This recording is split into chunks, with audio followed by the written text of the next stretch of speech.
Yeah, good day everyone. How are you all doing? Welcome back to this channel. And in this video, we'll be talking about introduction to nervous system physiology, also known as introduction to neurophysiology. Now, if you're talking about physiology, before we go into nervous system physiology or neurophysiology, we will be introducing ourselves to what is physiology itself. So the question is, what is physiology? Physiology is a branch of science that deals with the function and mechanism in a living organisms. Also, we can say physiology is a branch of science that deals with the normal functioning of living organisms. So, if you're talking about functioning of living organisms, you're talking about what? You're talking about physiology. You understand? So, physiology is a subdiscipline of biology, focus on how organisms, organ system. So, it focuses on how organisms, organ system, individual organs, cells, and biomolecules carry out chemical and physical function in a living system. So, in physiology, we can be dealing with an organism, with an organ, with an organ system, with a cell or biomolecules.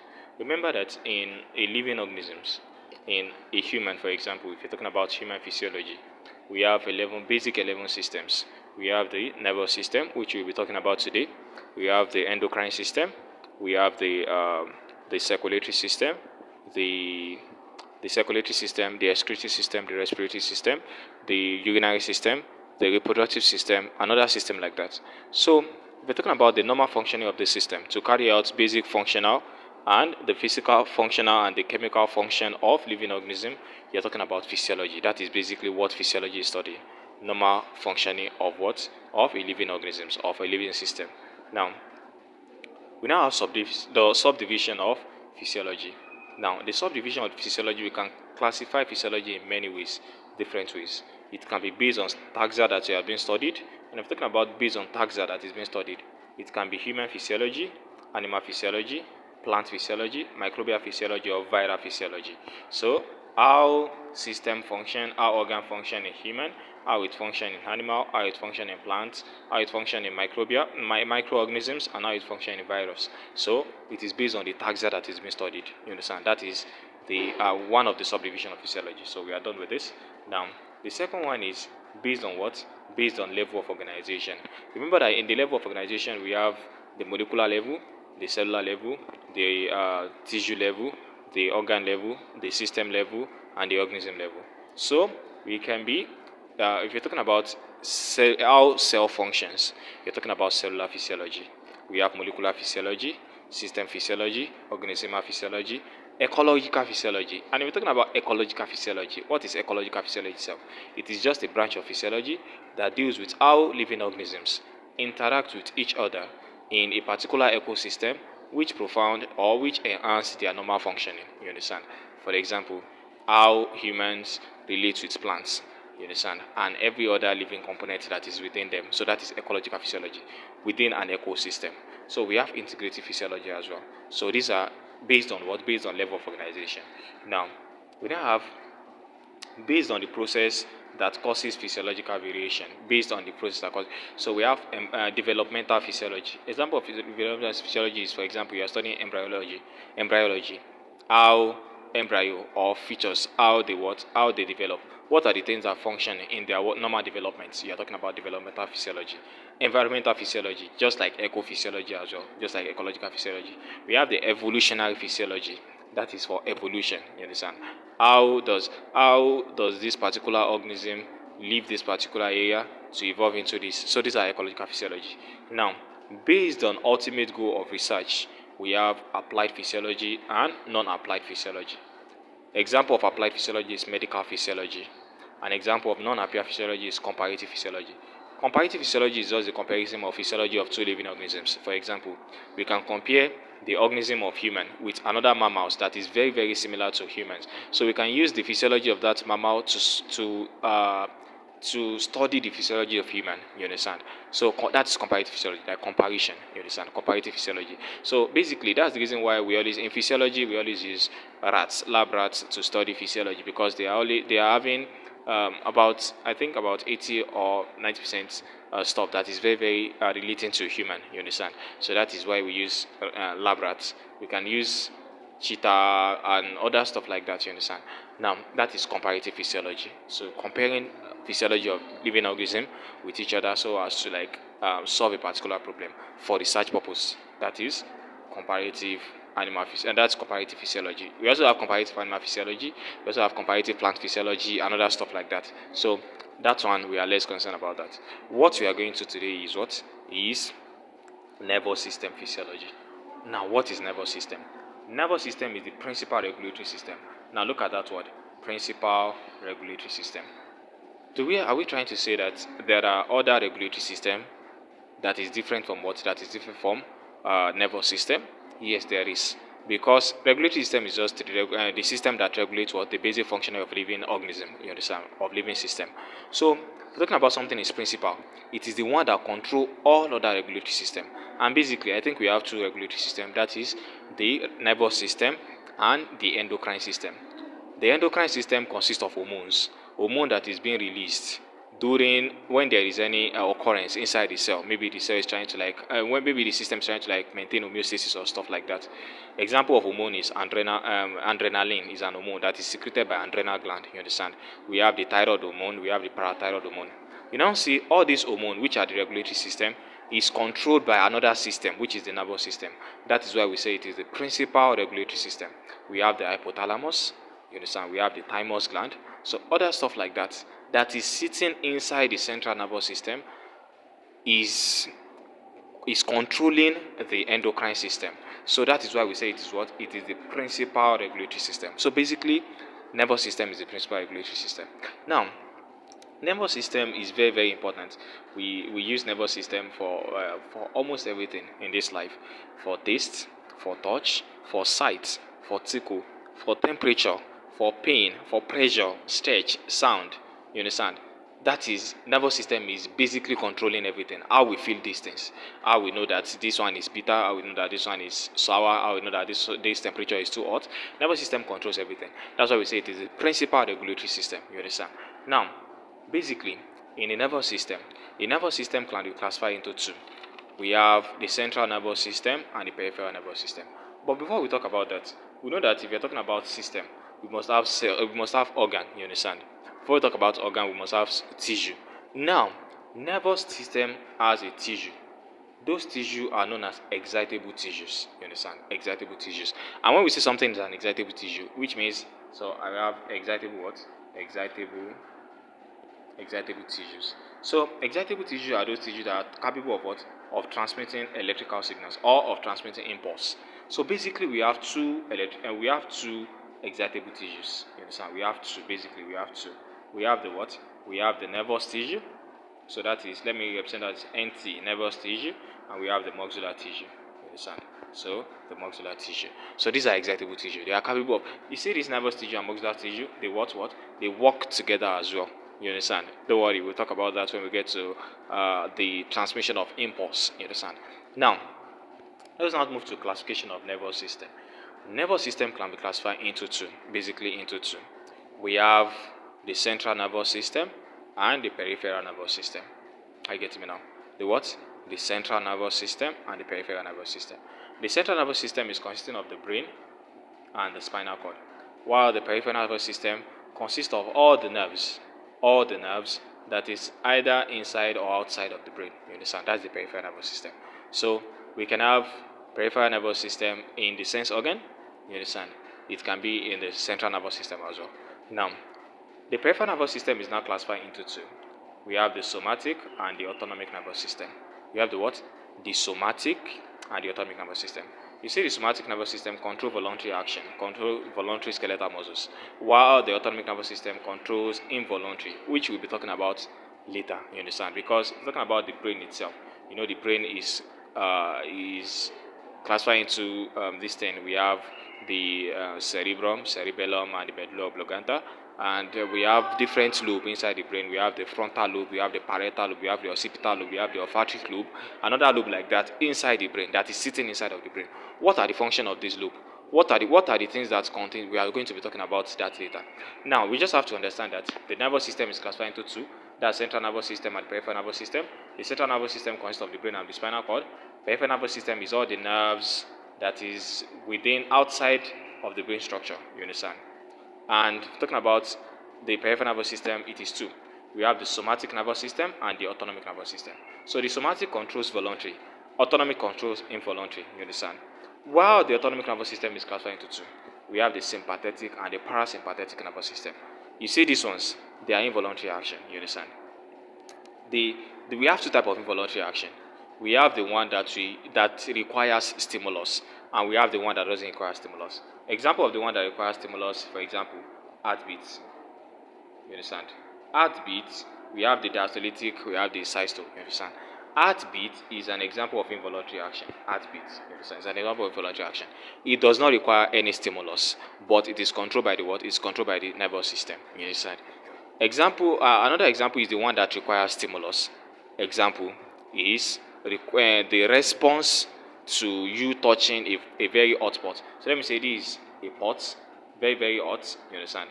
And this is your hand that is touching what? That is touching the pot, you understand? So there are some muscles at this joint. We can have tricep, we can have bicep muscles that will make you to what? That will make you to retract your hand once you touch the hot spot. That is a involuntary action, but requires a stimulus. What is the stimulus? The hot spots. You understand? The temperature, the rise in temperature. So the involuntary action, we have type of involuntary action. The one that is requiring stimulus and the one that doesn't require any stimulus. You understand? So let me just recap. We have the nervous system, we have the central nervous system and the peripheral nervous system. Under the central nervous system, we have the somatic. Under the peripheral nervous system, we have the somatic and the autonomic. Under the autonomic, we have the sympathetic and the parasympathetic nervous system. Now, let us proceed. Let us go into what? Let us go into the nervous system itself. Now, we have in the nervous system, we have the simplest nervous system to be the nerve net. You understand? The simplest nervous system is the nerve net. And it is found in what? It is found in coelentrates. So this is the nerve net, cnidarian. It is found in what? It is found in coelentrates. You understand? So in the coelentrates we found nerve net. One of the disadvantages of nerve net is that if this place is stimulated, the nerve impulse is going to be transmitted all over the body, because they are interwoven. It is a net. You understand? Something like this. They are what? They are interwoven. So that is nerve nets. I get me now. Now, we have bilateral nervous system. Bilateral nervous system is found in what? In worms. You understand? In flatworms. And it is a complexity over the what? Over the nerve net. You understand? We have in this nervous system, we have two anterior ganglia. If you notice very well, we have two anterior ganglia here. Now, the ganglia contains nerve cell, which run posteriorly. So please look at it. We have two, it runs posteriorly to the back. You understand? And we have lateral branches throughout the what? Throughout the body. You understand? These are lateral branches. Can you see them? These are lateral branches. So basically we have two ganglia, then we have the nerve that is running, two of them running posteriorly, and we have several lateral what? Several lateral nerves. You understand? Now, we now have complex ganglionic system. It is found in other invertebrates such as arthropod, annelid, and mollusk. So this is an arthropod, this is an annelid, this is an arthropod. You understand? So they have complex ganglionic system. They have complex ganglion, and we have one of the complex ganglionic system is found in insects. Now look at the insect brain somewhere around here. Can you see? The insect brain consists of three pairs of lobes. You understand? Three pairs of lobes. We have the protocerebrum, this place that I marked here, that I mark in blue. Look at it, the protocerebrum. We have the deuterocerebrum. You understand? We have the deuterocerebrum, and we have the tritocerebrum. It is not indicated here. We have the what? Tritocerebrum. Now, what does protocerebrum does? It innervates the eyes or the ocelli. You understand? So they use for what? For receptor, photoreceptor. You understand? So we have the deuterocerebrum. The deuterocerebrum innervates the antenna of the what? Of the insect. And the last one, which is the tritocerebrum, it innervates the guts. You understand? The foregut and the labrum. That is the lip. You understand? The foregut and the lab. I'm sure that is the one that they indicate as subesophageal ganglion. but in this case we call it what we call the tritocerebrum. So we have three pairs. We have the protocerebrum, we have the deutocerebrum, and we have the what? And we have the tritocerebrum. So the protocerebrum innervates the eyes or the ocelli, the tritocerebrum innervates the foregut and the labrum, and the deutocerebrum innervates the what? The antenna. You understand? We now have complex ganglionic system in mollusk as well. We have giant axon that is found in what? That is found in squid. You understand? In cephalopods, we have giant axon. We'll be talking about what axon is later. You understand? Now, the basic plan of vertebrate nervous system is holodosal nerve cord. So we have a human like this. Let me say this is a human. You understand? This is a human. Now we have the brain that is here. Then we have a spinal cord that runs. Now this spinal cord is hollow. Is what? It is hollow. You understand? It has space inside. And inside it we have something we call CSF. We call it cerebrospinal fluid. You understand? CSF. So it is hollow. It is not solid. In invertebrate, it is solid ganglion. You understand? Solid ventral nervous system. But in vertebrates, in mammals, in humans, for example, vertebrates, it is holodosal nervous system. You understand? Holodosal nervous system.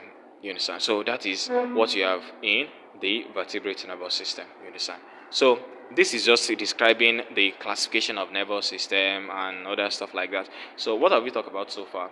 So look at this. This is a echinoderm nervous system. So look at this. This is a echinoderm nervous system. And a echinoderm nervous system consists of radial nerves. Basically radial nerves. If you look at it very well, we have radia. They are radiated. Look at it. And it controls many things. It controls the ampulla, which is the ampulla. It controls the foot. It controls the podium. It controls the radial canal, the gonads, the anus, everything. You understand? These are an echinoderm. This is the basic structure of an echinoderm. So echinoderm nervous system it controls their own nervous coordination as well. So we can say that how animals respond to stimuli depend on how their neurons are organized. I get me now. How animals respond to stimuli depends on their what? How their neurons is organized. You understand? Now, what is neuron itself? I get me now. What is what? What is neuron itself? Now, remember that I told you that in a nervous system, there is no how you're going to have a system without organ. There is no how you're going to have an organ without tissue. And I said the tissue of a nervous system are excitable tissues. There is no how you're going to have tissue without system. So in nervous system, we have two cells, basically two cells. We have the neurons, that is the nerve cell, and we have the glial cells. Glial cells. Now, we now see this neuron, also known as nerve cell. It is the one that performs the basic function of what? The basic function of nervous system. What is the function of nervous system?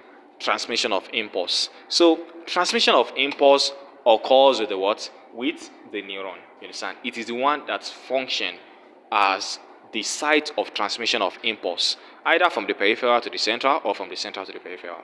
Now, what does this glial cell do? This glial cells is much more than the what? Is much more than the neuron. To the extent that the ratio of glial cells to neuron is 10:1, which means if you see one neuron, you are going to see 10 glial cells. You understand? So the ratio is 10:1 or 1:10. So we have 1 for neuron, 10 for glial cells. You understand? Now, if you're not talking about that, remember I told you that neuron, I'll be describing neuron for you in the next video, but let us talk about glial cells first. Now, where does glial cell come from? What are the function of glial cells? I already talked about the function of neurons, but I have not major inside it. Now, what are the types of glial cells? Where can we find glial cells? You understand? And what are the function of glial cells? Now, look at this image here. This is an image showing what? Showing a glial cell. You understand? This is an image showing a glial cell. Now, if you look at this very well, this is a neuron. You understand? At this side, we have a neuron. Now, look at this glial cell. We have the astrocytes. Let me talk about the types of glial cell first. We have the astrocytes. The astrocytes. We have the microglial cell. Microglial cell. We have the ependymal cell. Ependymal what? Cell. and we have the oligodendrocyte. We have the what? The oligodendrocyte. Oligodendrocyte. Now, what are the function of each of these glial cells, and where can we find them? Now, look at this green that is wrapping around this fiber. Look at this green that is here. That is, I indicate with black. Can you see? That is the astrocyte. They are star shaped. If you look at it very well, look at it. They look like star, and they function in many like in many biochemical control of endothelial cell that form the blood-brain barrier. You understand? They also help in the maintenance of extracellular ion balance, as well as resolution of blood flow, the brain blood flow. You understand? That is what they do, and they are also basically one of the this thing is nutrition. They provide nutrition to what? For nervous tissue. So that's one of their major functions, nutrition for nervous tissue. You understand? So the second one is the microglial cell. This is the microglial cell. The one in what? Let me use pink to represent that, or let me use red. Look at this. The one in dark red. Yeah, that's the microglial cell. What is the function? It's perform function in defense. Defense against pathogens that can invade the nervous system. You understand? So that's the function of microglial cell. What about epididymal cell? The one in light pink. That's the epididymal cell. Look at it. This is the epididymal cell. The function is that it lines the cavity. If you look at it very well, look at it. Let us say this. Let me clean all this. Let me clean all this. Then we have this. Let us say this is a cavity. Look at it very well. What lines it? What surrounds it is the what? The epididymal cell, ependymal cell. You understand? The function is to line the cavity, and it also secretes the cerebrospinal fluid in spinal cord. You understand? We'll soon get there. Now, the last one is the oligodendrocyte. The oligodendrocyte is the one in what? In light blue that I mark here. What is now the function of oligodendrocyte? Its function in the formation of myelin sheaths. We'll be talking about what myelin sheath is later. You understand? This is a neuron.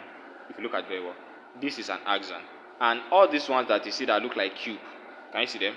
They are myelin sheaths. So what function in the formation of myelin sheath is oligodendrocytes in the central nervous system.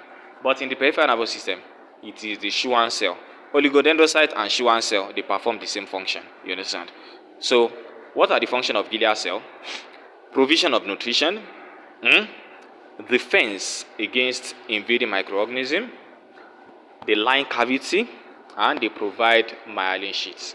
Those are the basic function of glial cell. You understand? So glial cell, we have four. We have the astrocyte, we have the microglial cell, we have the microglial cell, we have the epidermal cell, and we have the oligodendrocyte. So these are the four glial cells that we are having. You understand? Now, what have we talked about in this video so far? We've talked about the introduction to physiology, right? And we have described the what physiology is, subdivision of physiology, and the classification of nervous system. The classification of nervous system. We've talked about the types of the cell that we can find in the nervous system, which is the neuron and the glial cell. We've talked about the types of glial cells that we're having, that is the astrocyte, the microglial cell, the epidermal cell, and the oligodendrocytes. And we have described the nervous system in other taxa. We have the nerve net in the coelenterate, we have the bilateral nervous system in the flatworm, we have the complex ganglion nervous system in the annelid, the mollusk, as well as the arthropod. We have the holodosal nerve cord in the vertebrates, and we have the radial nerve nets, the radial nervous system in the what? In the echinoderm. You understand? So that's all the things that we have talked about in the video. In the next video, we'll talk about the neuron itself. So thank you so much for watching. Watch out for the next video.